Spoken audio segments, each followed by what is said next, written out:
Oh, whoa, whoa. Whoa, whoa, what? Something was hopping right here. Yeah. Oh, it's right there. It's over there. That's, It must be. It's a toad. I see it.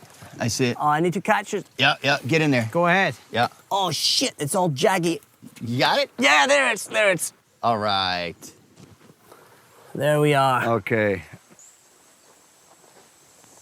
So this is the toad we found at the creek, and in fact, I think it is a cane toad. Cane toad, huh? So we're now going to carefully take it out because they can bite, and I need a little help from you guys. Sure, I got you, man. They bite, but they don't have any teeth. They have kind of little toothy structures, but they're not dangerous. They Like wouldn't this, break this, the skin. They won't break the skin. You got 'em. Put that down there. It's a beautiful animal. Very interesting, and huge at this toad are the poisonous glands right here, the left and right, right behind the eye. Do all toads have these poison glands? Yes, in fact, all toads have poisonous glands, but these ones are enormous. They're really big, huh? There's this myth about toad licking. You might have heard of this.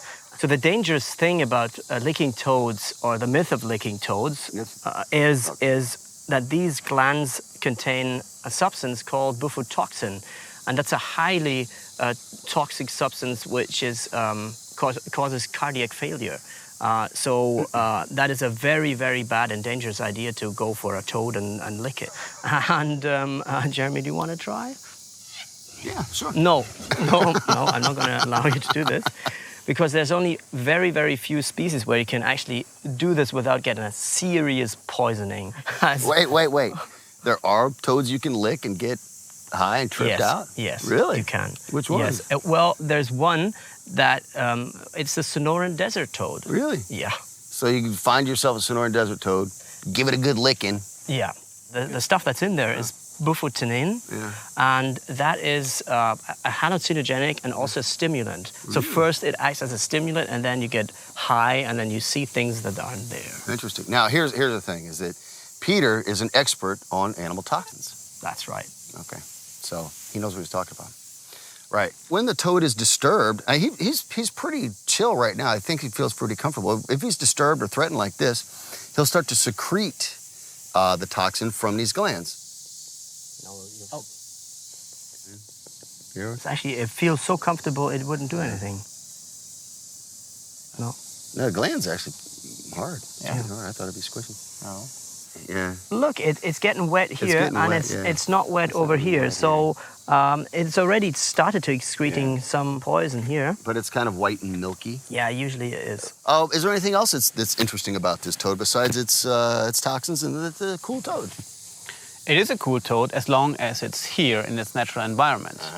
Because the Australians introduced it to Australia, and they used it to get rid of a certain bug that affected cane plantation. Sugarcane, right. And but there are no natural enemies for this toad in Australia, so it became really abundant and is threatening the wildlife all over. And any predators that would prey on toads naturally, like snakes, for example, they would eat that toad and die of its poison. Oh, fuck, got bitten. Because the Australian animals don't have an evolutionary history with this toad and therefore with its toxins. So any of the predators similar predators in this area that naturally predate on it and keep its numbers down, they can't deal with the toxin in Australia, so they die. So it's also wiping out the predators that try to eat that. That's right. Yeah. Wiping out prey and predators. Yeah, prey and predators. So it's really having an extraordinarily damaging effect on the ecosystem as a whole in Australia. Well, the predators here are birds, ibises, for example, but then also different kinds of snakes. Fish, big fish? Yeah, big fish, catfish would eat it as well. That's right. Yeah. Okay. In Europe, there's a myth. I don't know if that exists in the U.S. as well. If you kiss a toad, then it can turn into a princess. It's more the girl that kisses the toad that turns into a prince. And it turns into a prince. Turns into a prince. So now that comes from one thing. That's because of the poisonous glands of the European species of toad, the European common toad. Yeah. And they must have experienced some kind of hallucinogenic effect from that as well. And then they probably saw things that weren't there. There's another interesting misconception about toads, that if you touch a toad, you will get warts.